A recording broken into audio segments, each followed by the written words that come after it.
copies. Hopefully we can get some help with that. We'll get one to you. But who is on to lead our opening prayer this morning? I don't see any hands. So, Chip, would you lead us in prayer?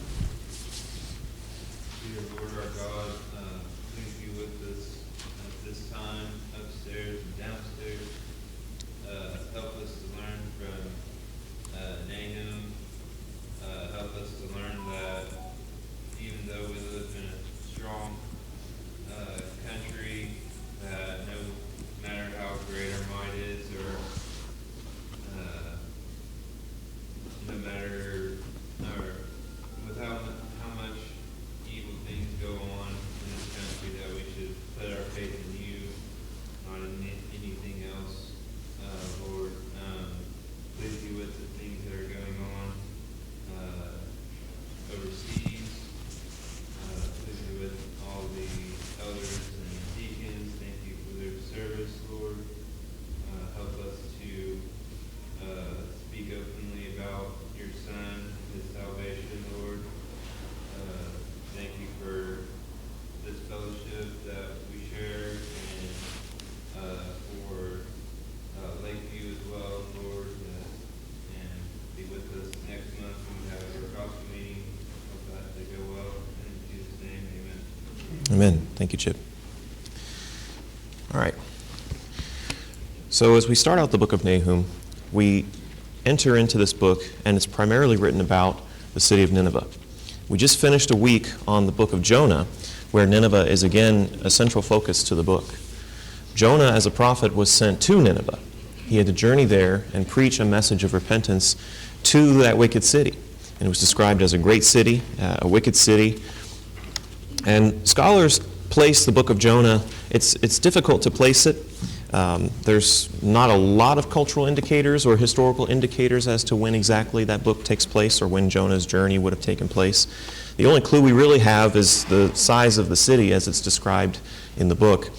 But the best I could tell, some scholars put the book of Jonah as being somewhere around 120 to maybe 150 years prior to the events of the book of Nahum. And Nahum is written as a follow-up to what happens to Nineveh after the events of Jonah. We don't really get the in-between story, but what we get is a warning of complete destruction.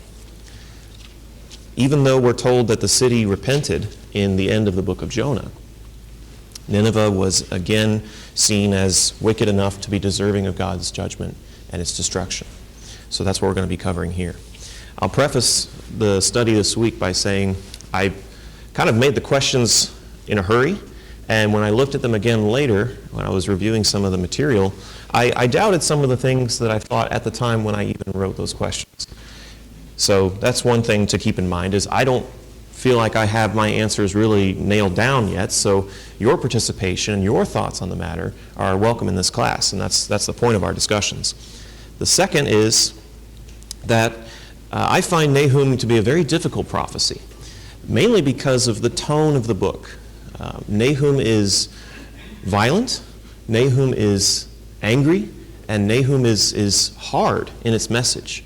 The destruction of Nineveh is described in very vivid and personified terms that honestly make us squirm a little bit and are uncomfortable to our modern sensibilities. And so I want to, rather than avoid that or gloss over that or say, well, they deserved it, try to address those uncomfortable feelings. Because what I will tell you is that the world that doesn't believe as we do, when they open up this book and they turn to the Old Testament and they see these kinds of descriptions of violence and descriptions of destruction and judgment, they say, wow, God is horrible. God is an awful God for doing this thing to another nation. So why would I want to serve a God like that? And so we want to be able to face that head on. The truth doesn't fear questioning, and the truth doesn't try to obfuscate the facts about what it says. So we need to be honest about that with ourselves as well. Before we get into all of that, though, I do want to do something similar that we did with Obadiah and look at some of the historical context that surrounds this book.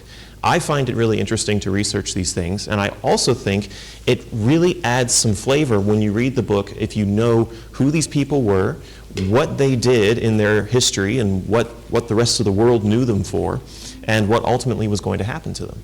Because like with Obadiah, The book of Nahum has descriptions of the destruction of Nineveh that are very, very closely paralleled with what history reveals. So it's just an interesting confirmation there of the book.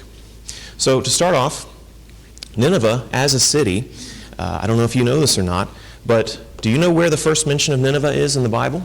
It's not in the book of Jonah. It's in Genesis. In fact, it's all the way in Genesis chapter 10, immediately following the events of the flood. Let's turn there real quick.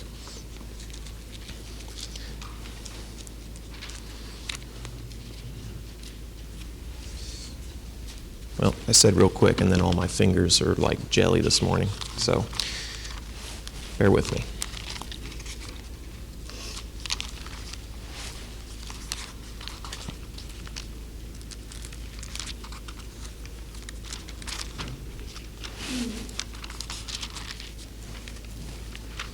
Okay.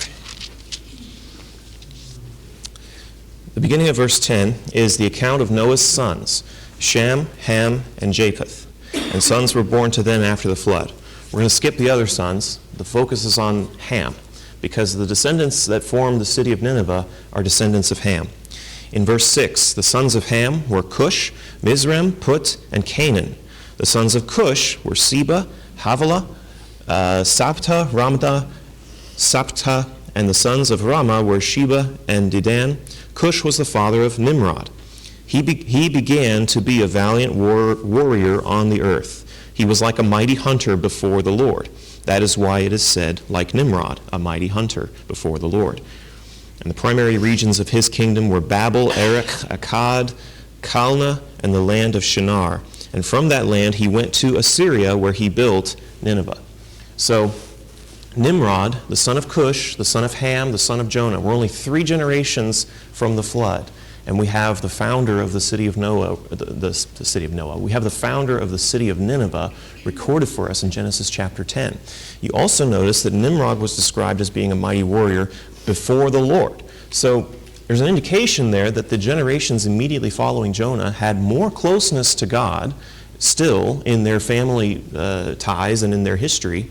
If Nimrod was a warrior before the Lord, and then he's the founder of Nineveh, that means Nineveh was founded by someone who knew the Lord. So an interesting fact to think about. We see the Bible stories of Nineveh because there's no mention of Nineveh in the rest of the Old Testament until we come to, there's a quick mention of it in Isaiah, and there's a quick mention of it in 2 Kings, I believe, because it mentions Sennacherib. He's king of Assyria, and he comes and lays siege to Jerusalem under the reign of Hezekiah. He doesn't succeed, but that's a recorded story for us in 2 Kings. So there's almost no mention of Nineveh from Genesis onward. It's like Nimrod goes off to the land of Assyria, and put a pin in that. We'll hear from the Assyrians later, sort of. They'll come up later in history. So immediately that kind of shattered some of the assumptions I had about Nineveh, because from Jonah and from Nahum, we get this picture of Nineveh as just such a foreign land, such a alien place to the Israelite people. But their histories are intertwined. And the origins of the city are closer to God's people than you would think. So that's the first thing to consider. Secular history tells us that Nineveh is maybe one of the oldest cities in the world that we've ever found. The archaeological sites of Nineveh have estimated that there was a city there maybe 2,500 to 2,800 BC. So, you have Ur, you have Cush, you have cities in that Mesopotamic region. This area between the Tigris and Euphrates River is Mesopotamia. This is the Fertile Crescent. This is the origins of really any kind of formal civilizations we see start to be formed in the ends of the Stone Age into the beginnings of the Bronze Age. So it's extremely, extremely old. And so you think about just the richness of the history that would have existed. The people of Assyria, their history where, they had history that was, this city's been here for 1,000 years. This city's been here for 2,000 years. By the time even Jonah and Nahum, those events take place, Nineveh is a 2,000-year-old city, even by that point. Our cities are 250 years old, and we think that they're old. 2,000-year-old city, and you can imagine I can't imagine what that would be like to live in a city that has already that much history underneath your feet. So what were the Assyrians like? Well, one of the reasons we know anything about the Assyrian people, I'll say a little more about the map here. So the dark green is what would be the Middle Assyrian Empire. This is around the 824 BC is when this map says that was drawn up. So Nineveh, oh, and you can't read a thing, can you? I'm sorry about that. Nineveh is right there. So there is Nineveh. You have Enoch, and Susa. Those are some of the other very, very old cities that are mentioned in Genesis, and that are some of the first Bronze Age cities. And then Nineveh right here. And then you got Israel here and Egypt down here. After the Middle Assyrian Empire, we enter into a period that historians call the Neo-Assyrian Empire. And the Neo-Assyrian Empire is really when they found their stride. This is when Assyria began conquesting really the world that was known to them at that point. And history has called the Assyrian Empire the world's first military superpower, where it was truly founded on their ability to conquer by mechanized warfare and professionalized soldiers. And the second thing is they became the largest empire the world had ever seen up to that point. There was no kingdom as big and as great as Assyria before Assyria. So no one had ever seen anything like this once Assyria really came into power. Under the Neo-Assyrian Empire, they conquered northern Israel. Sennacherib invaded northern Israel, and that was the judgment that was spoken to them. We've read about that judgment in the other prophets that we've been studying. Sennacherib was the king of Neo-Assyria who did that. Sennacherib also laid siege to Jerusalem. Now you can see maybe a little bit of yellow here in the coloring. The Neo-Assyrian Empire did not fully conquer Judah throughout the entirety of its existence. And we know this from the Bible. We know that Judah's judgment, Judah's conquering, was reserved for a later time. God was holding out on them and wasn't going to judge them through the Assyrians. They were besieged, but they survived. The recordings under King Hezekiah is when Hezekiah prayed to God, the city is surrounded, and then the angel of the Lord slays the Assyrian soldiers.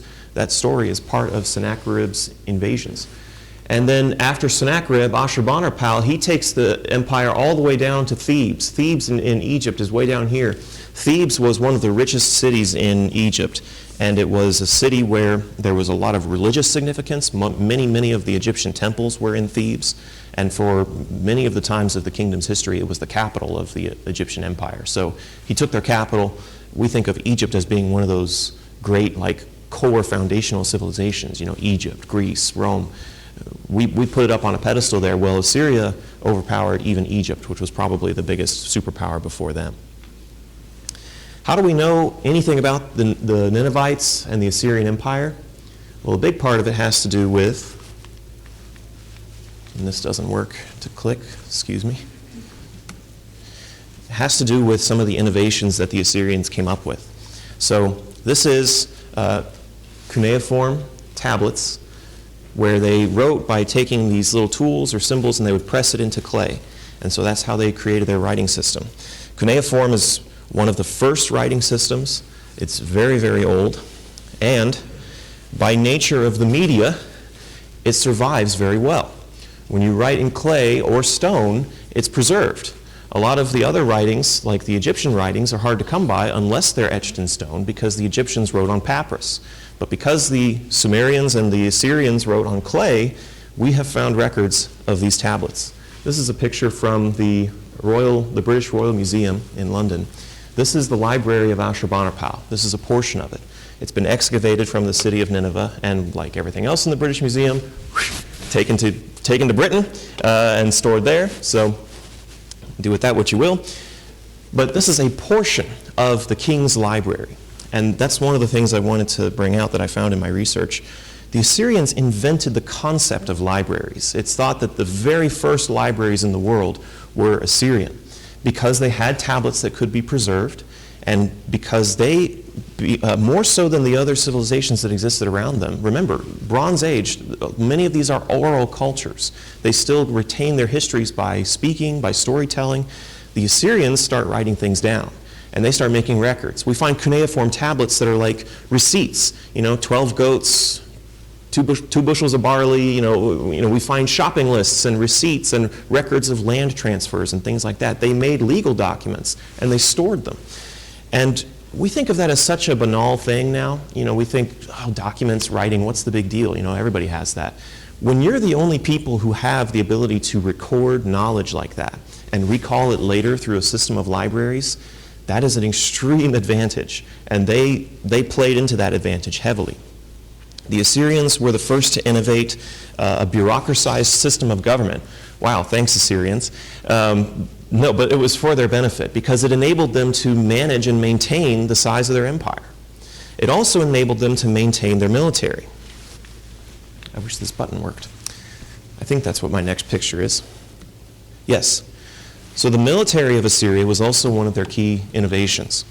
The writing and the bureaucracy, the divisions of government, they had a king who, in the Assyrian tradition, the king was not deified. He wasn't seen as a god, but he was seen as a direct communicator with the gods. So the king of Assyria would have been seen as essentially God's representative on earth, was his function. But the kings of Assyria did not rule every region personally. That's how their empire was able to become so big. They had a system of governors and satraps, and they created structures of government that ruled under them. So regional rulers that reported back to the king. Laws, you need writing to have laws, and that was another thing that Assyria had that enabled them to maintain control over their empire. So what made them so powerful militarily?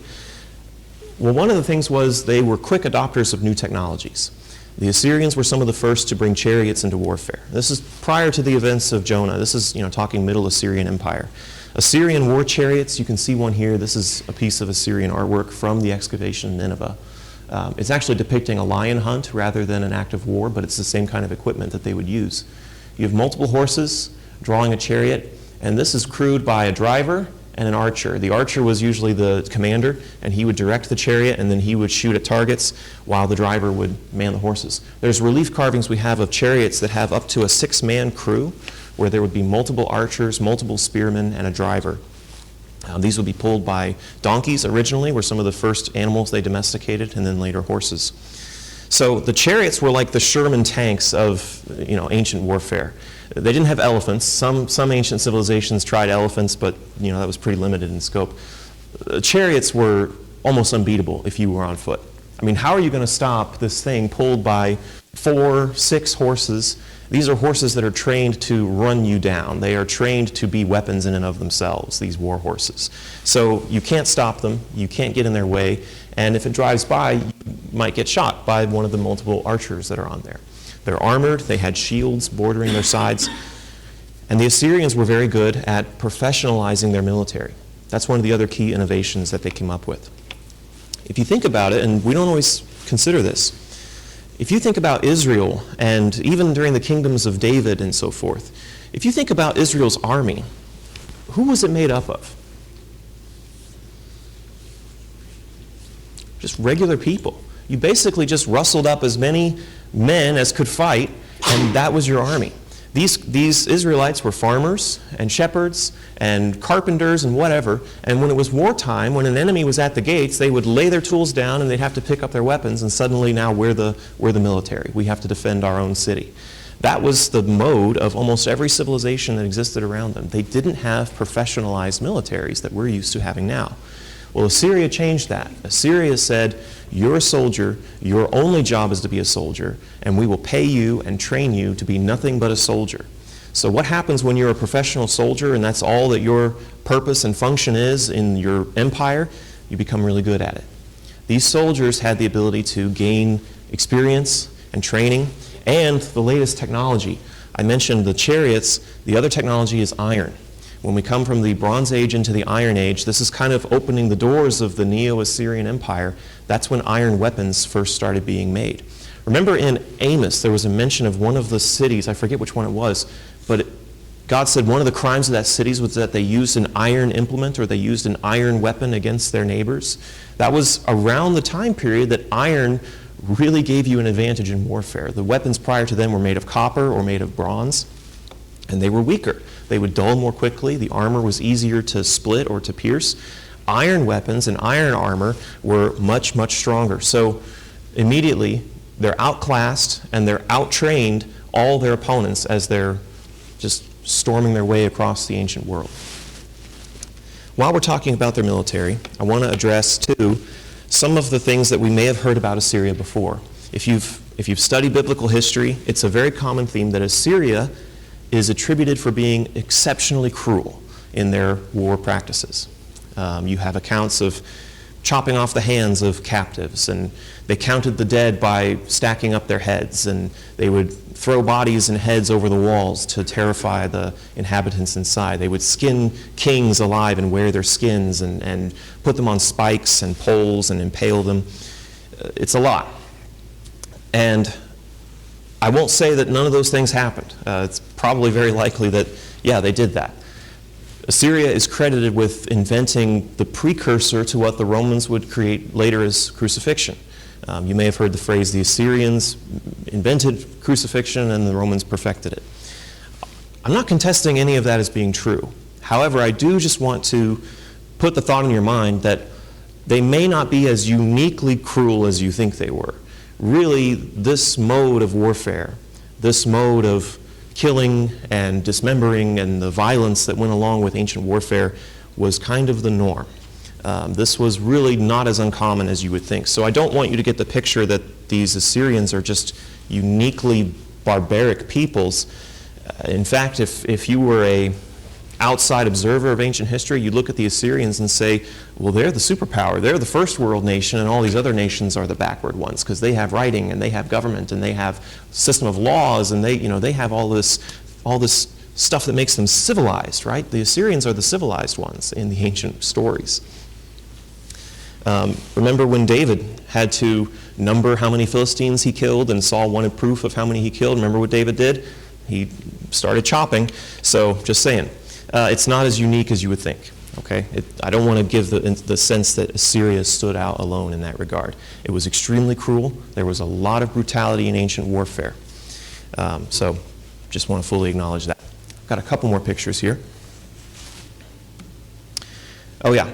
Speaking of military technology, siege towers and siege weapons. This is another Assyrian carving taken from historical sites. And this is a wheeled, armored siege tower. It has a battering ram. I've lost my laser now. You can see it breaking the walls. They carved the pieces of the walls falling down. And they're kind of clipped off at the top, but you can see a tower where there's archers on top. So this was a manned vehicle for breaching city defenses. And then finally, some of the other architecture and art of Nineveh. This is a reconstruction of the Gate of Nineveh that was created in Iraq. It's around near the area of Mosul, Iraq.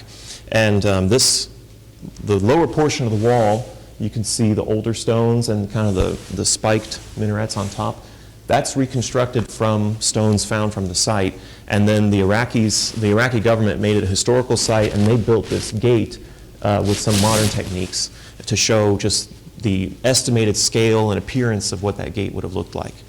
The statue is another thing in the British Museum, and these were statues thought to be in the palace of the king of Nineveh, or they would have carvings like these also at the entrance points of their gates. So, I mean, the scale of those walls is very immense. By the way, this site is not there anymore. In some of the Middle Eastern wars, these have actually been destroyed, most of them. But just very, very powerful, very, very imposing. Again, Nineveh is a 2,000-year-old city, and it's probably by far the biggest city in the world at the time that this is written. So, I mean, it's a super city. It's a mega city. You go to Nineveh, and it's like we would think of it as going to New York or something like that, where, you know, if you just say big city, it's one of the big three that come to mind, right? That's what they're dealing with in this book. That's what these people had going on around them in the world. And so what happened to Nineveh? What happened was you have the Neo-Assyrian Empire. It gets really big. Sennacherib takes Israel. Ashurbanipal takes it further. And then Ashurbanipal dies, and there's no one really to fill the void of the power that he had amassed. There wasn't a clear line of succession, so civil wars start breaking out. There's some religious cults that rise up, and they start also causing issues for them. So there's some cracks showing in the empire, and then other powers in the area see that, and they take their opportunity. Babylon and the Medes join forces. These are civilizations that existed, and they were pushed out by Assyria, but they weren't eliminated, and so they took their chance and they joined forces and laid siege to Nineveh. So the events described in Nahum describe the destruction of the city of Nineveh, and this was done by the kings of Babylon and the Medes.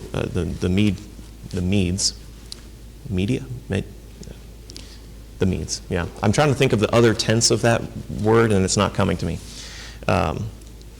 So they did that. And the date's escaping me right now, too. I think it was like 622 BC or 612 BC, around the time when Nineveh was sacked. So, that's a bit of the history. Before we get into the text for this morning, any questions or comments, thoughts about the Assyrian Empire, the Assyrian people? Yes, Ethan. I was just going to say that the picture on the right, I don't know how many there are, but there's one in Chicago too. And it is, I think if I remember, I came up to like the belly as far as how big it is. Mm-hmm. There's writing along the back where they're recording all the great things that the king has done. And they actually had to build like girders that went all the way down into bedrock to get those in the museum. It was just so big. Yeah. And the scale of their building and everything was super impressive. Yeah. I was so impressed as I was looking at Assyrian art, the carvings that they did. They're very, very detailed. And you zoom in on the armor and the individual pieces of the scales of their tunics, their armored tunics. You can see every piece, the hair of the beards and their helmets and their crowns. It's very, very, very detailed art. And Ethan's right. Most of it, if you zoom in really, really far, you realize the entire backdrop of the image is words. It's writing. They wrote all over their artwork because it was a record of history. It was a record of, a record of history or a record of the propagandized version of history where, the king is king of the universe and all these other powers and nations bow to them. You have, I didn't get a picture of them, but you have the steles. There are these stone pillars called steles, and they were covered in writing as well, and they were erected in the cities as tablets of the law, essentially. The laws of these civilizations would be written on these stone steles and in the middle of the city, so anyone could read them. If you've heard of the Code of Hammurabi, the Babylonians did something similar with their laws. Yep. That reminds me of what you just said. There's also Sennacherib's prism, Mm-hmm. just like that. It's like this big, and it gives the record of them trying to siege Jerusalem. Mm-hmm. And it says, I shut up Hezekiah like a bird in a cage, but and I just decided I didn't really want to go through with it, so we kind of left. Yeah, I left out the part where that was a huge military failure. All that stuff they recorded too. Right. Yeah. I was just blown away by, because I don't know what it is. I can't explain it, but like the ancient world, you look at their art and you're like, wow, it's so detailed, so great. Then you get to the Middle Ages and the art's like, it looks terrible. It's like, what happened? Where did we go wrong here? I don't know.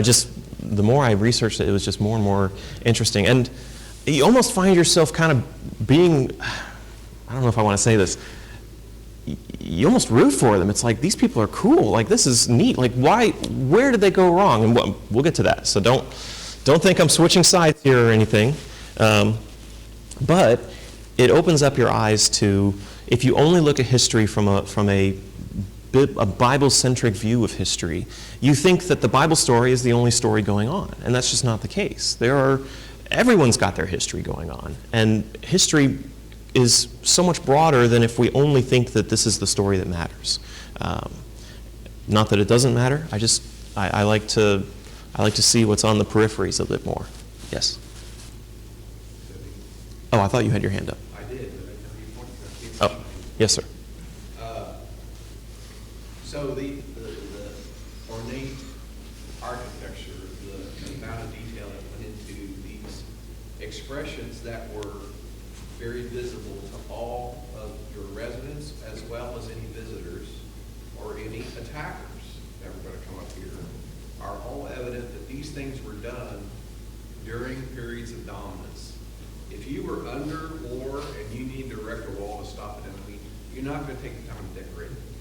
You're not going to take the time to write on it little propaganda lines and little statements of, look at how victorious we are. You're just putting up walls You're just putting up a pile of rocks Mhm. to keep the enemies at bay. So all this was done during a period of dominant control over all of anyone that was a threat to them. And every bit of this, every single bit of this is still practiced today.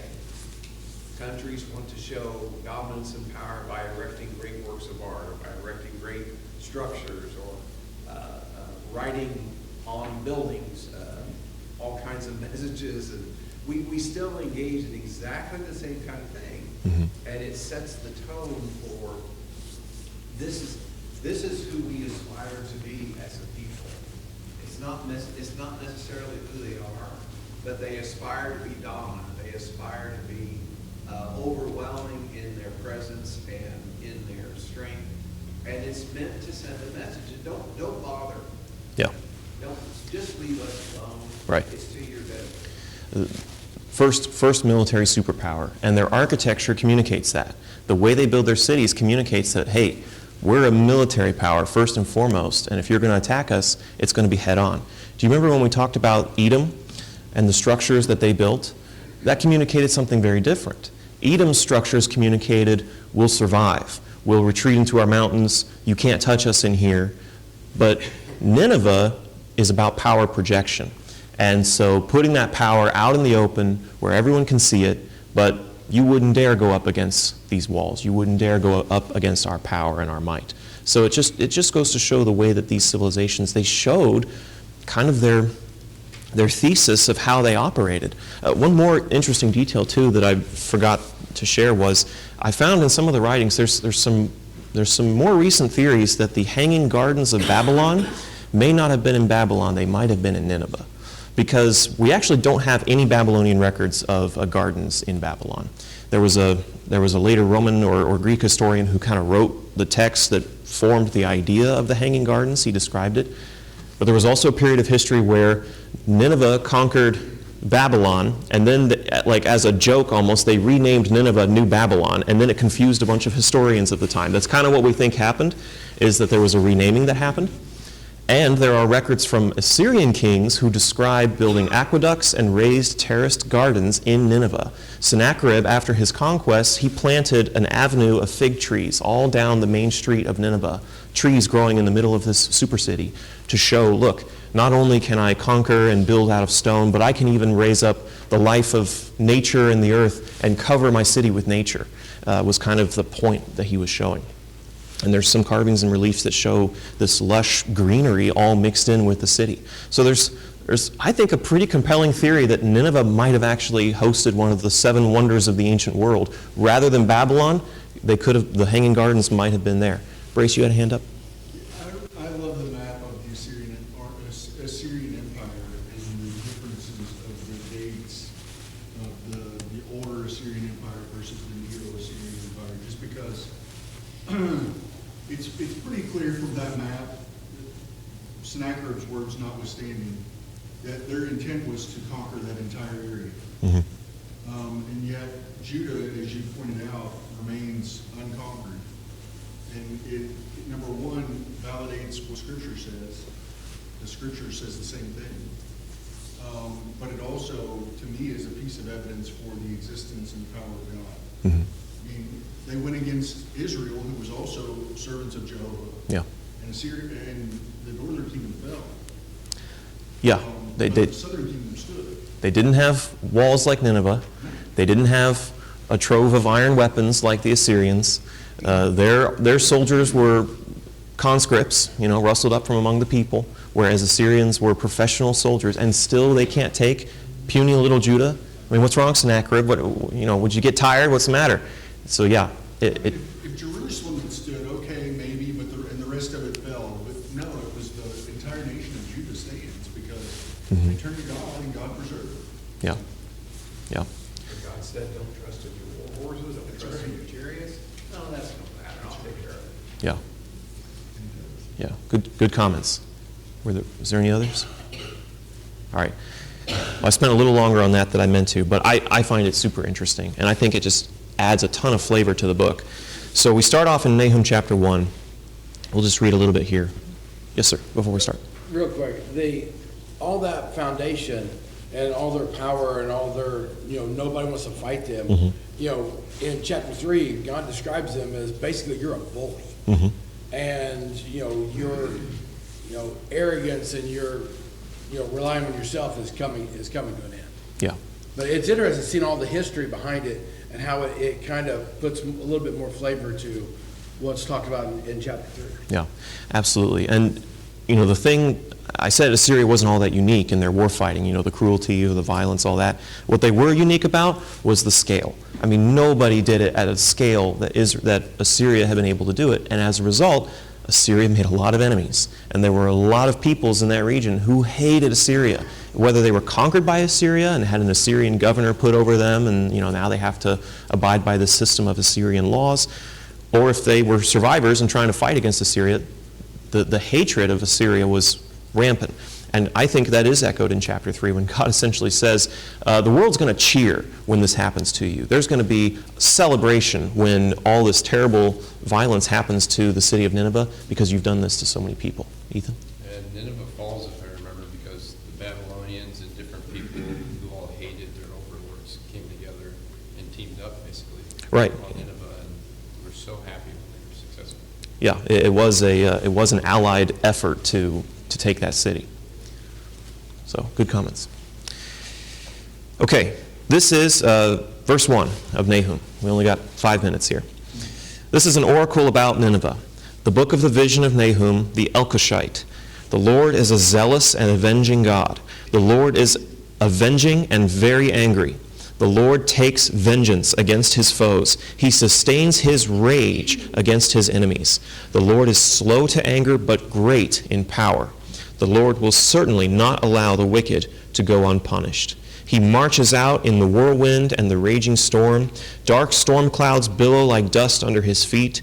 He shouts a battle cry against the sea and makes it dry up. He makes all the rivers run dry. Bashan and Carmel wither. The blossoms of Lebanon withers. The mountains tremble before him. The hills convulse. The earth is laid waste before him. The world and all its inhabitants laid waste. Okay, boom, right out of the gate, the first words of this message are, God is angry. God is vengeful. Think about the opening to this book. I asked the question first on the sheets is, who do you think the intended audience is for this book? And we might come back to this question a little more later because I think there's some later passages that also have some clues. There's pretty much 2 candidates in my mind, but I want to know what your thoughts are.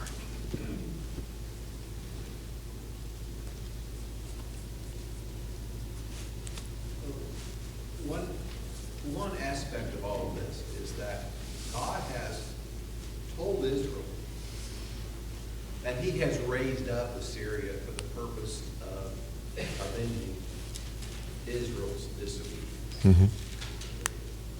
Assyria is described as a very arrogant people.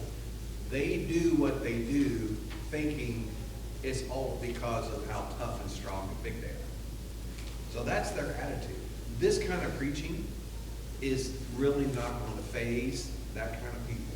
Mm-hmm. Even though they have a historical memory of Jehovah God, they've now seen military and really financial success to build the city of Nineveh, your capital city, and to decorate it that way and to plant the fig trees and all. It's just signs also of excess. They are wealthy, or they wouldn't have the time and money to devote to masons to carve this kind of stuff and plant these kind of hanging gardens and all that. So the message doesn't, it's a 10-year message for Assyria.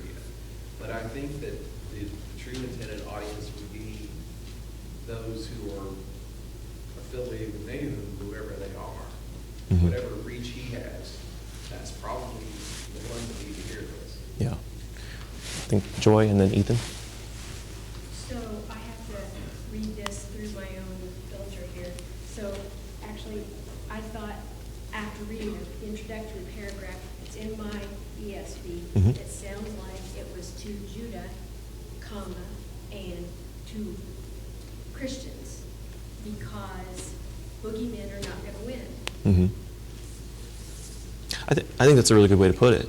That there's and I hope that's what we'll draw from this ultimately, is that there's a timelessness to the message of Nahum.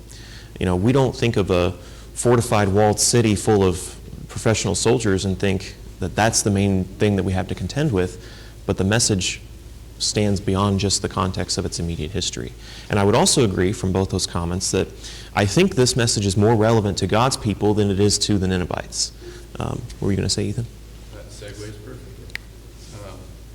Because when we look at verse 2 and 3, all this description of the Lord and everything, the background is actually seems to be echoing Exodus 34, where, God goes past Moses on the mountain, and then he declares who he is essentially. He says, the Lord, a God merciful and gracious, slow to anger, and abounding in steadfast love and faithfulness, keeping steadfast love for thousands, forgiving iniquity and transgression of sin. And then the flip side of that two-edged sword, which is emphasized in Nahum, but who will by no means clear the guilty, visiting the iniquity of the fathers, so forth to the third and fourth generation. Yeah.